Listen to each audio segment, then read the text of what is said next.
반갑습니다. 트레이너 플로우입니다. 오늘 또 여러분들에게 도움되는 내용들로만 한번 찾아뵙습니다. 바람 피는 여자의 특징, 미리 알아두지 않는다면 진짜 망할 수도 있는 정보예요. 정주고 마음을 다 줬는데 알고 보니 바람을 피고 있다면 정말 상상도 하기 싫습니다. 혹시나 해서 다른 연애 유튜버들 영상을 몇 개 찾아봤는데 바람 피는 여자들은 얼굴이 이쁩니다 같은 뻔한 소리만 남발을 해놨더라고요. 그래서 제가 여자 300명을 실제로 넘게 만나오면서 직접 겪거나 보아온 실제 사례들로만 한번 준비를 해봤습니다.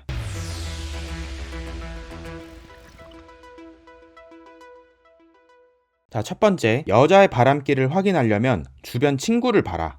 자기는 안 그런다고 해도 여자친구의 친한 친구가 술 좋아하고 노는 거 좋아하면 이거는 바람을 언젠가는 필 수 있다고 봐야 됩니다. 정말 남자, 여자 모든 인간관계를 다 정리하고 남자친구한테 올인하는 거 아닌 이상 바람이라는 건 한 번은 닥쳐올 피해갈 수 없는 숙명이라고 할까요? 친구가 불러서 나가게 된다면 어쩔 수 없이 남자 있는 술자리에 동참을 하게 될 거고, 친구 혼자 버려두고 올 수가 없으니 남자친구 있는 거 숨기고 2대2로 술을 먹게 될 수 있는 거고, 술 먹다 보면은 좀 실수를 하게 되는 거고요. 그렇게 바람이 나는 거거든요.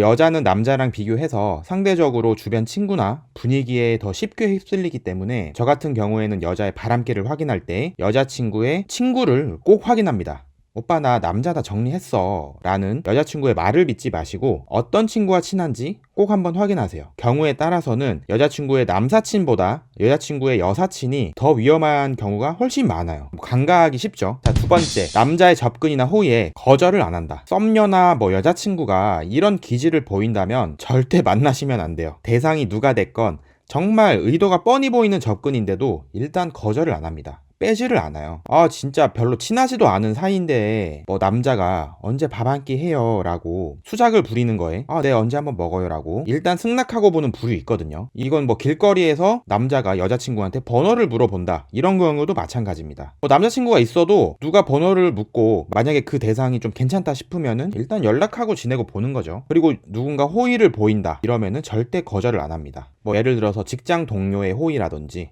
아니면은 어디 술집 직원, 영업사원 이런 진짜 남사친도 아니고 그냥 아는 오빠도 아니고 이상한 남자들 뻔한 개수작을 부리는데도 불구하고 그런 것까지 일일이 하나하나 다 그냥 받아줘요. 그냥 기본적으로 철벽이라는 단어가 이런 여자들 머리에 없습니다. 굉장히 위험한 여성이에요. 이런 여성들은 연애하기 전에는 참 좋아요. 일단 무슨 말을 해도 다 의사소통이 되고 뭔가 한번 나도 이 여자랑 좀 잘 될 것 같은 묘한 기분을 들게 만드니까요. 근데 이런 여성이랑 연애를 한다고 했을 때 지속적으로 이런 기질들이 다른 남자들한테 보인다 이러면은 정말 힘든 연애가 될 거예요. 자, 세 번째, 술자리 좋아하고 노는 거 좋아하는데 연애 텀이 굉장히 긴 여성. 이건 이제 연애하기 이전에 여자친구의 바람길을 미리 한번 알아볼 수 있는 팁입니다. 분명히 노는 거 좋아하고 얼굴도 이쁘장하게 생겼어요. 남자가 없을 것 같지가 않은데 연애 텀이 긴 여성들이 있어요. 이건 100% 뭔가 끼가 있다는 거죠. 기본적으로 연애를 대하는 마인드 자체가 크게 진지하지가 않나요.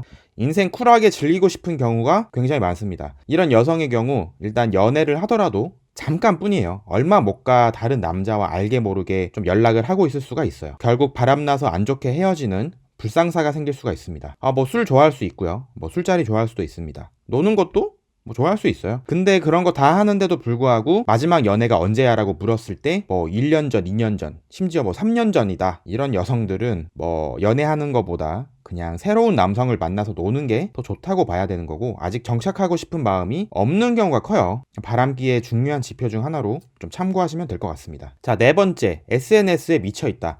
특히 인스타 스토리를 하루에 한 번 이상 꼭 올려야 되는 여성, 이상한 듣도 보도 못한 남사친들과 댓글로 소통을 꼬박꼬박 하는 여성, 그리고 인친들과 소통 DM을 하는데 아무런 거리낌이 없는 여성, 이런 여성은 정말 위험한 여성들입니다. 아직 연애 전이라면 이런 특성이 전혀 문제가 되지가 않아요. 근데 연애 이후에도 적극적으로 SNS를 한다면 좀 재고해 볼 필요가 있습니다. 이런 여성과 연애를 하실 거면 야, 너 오빠랑 사귈 거면 너 하는 인스타그램은 완전 비공으로 다 돌려놔라, 그리고 꼬박꼬박 커플 사진만 올려라 라고 못을 박던가, 아니면은 아예 연애하는 티를 팍팍 내는 사진들로만 계정에 올라가게 하고 좀 감시까지 해볼 필요가 있어요. 특히 이런 SNS에 미쳐있는 여성이 이번 특징, 남자의 호의나 접근에 거절을 안 한다라는 특징까지 같이 겹쳐있다면은 그냥 나 바람 필게요라고 광고하고 있는 거나 마찬가지입니다. 굉장히 주의가 요하는 여성들이죠. 자, 마지막으로 남사친이 많다. 자, 사실 이 남사친이라는 단어 자체가 좀 이상한 거거든요. 학창 시절에 정말 친하게 지낸 남사친 한둘 있는 건 이해해줄 수 있어요. 근데 남사친 많은 여성들은 보통 제가 위에 열거한 1번, 2번, 3번, 4번 모든 특징을 아울러 가지고 있을 확률이 굉장히 높습니다. 그리고 이런 여성들이 남자들한테 좀 헷갈리게 하는 걸 잘해요. 누가 봐도 이거는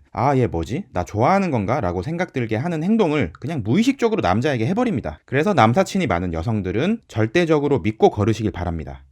자, 오늘 이렇게 바람기 많은 실제 연애 경험담 플러스 제가 겪었던 끼 있는 여성들의 특징을 좀 간추려서 좀 요약을 해드려 본 거거든요. 오늘도 유용한 팁이 됐을 거라 확신합니다. 감사합니다.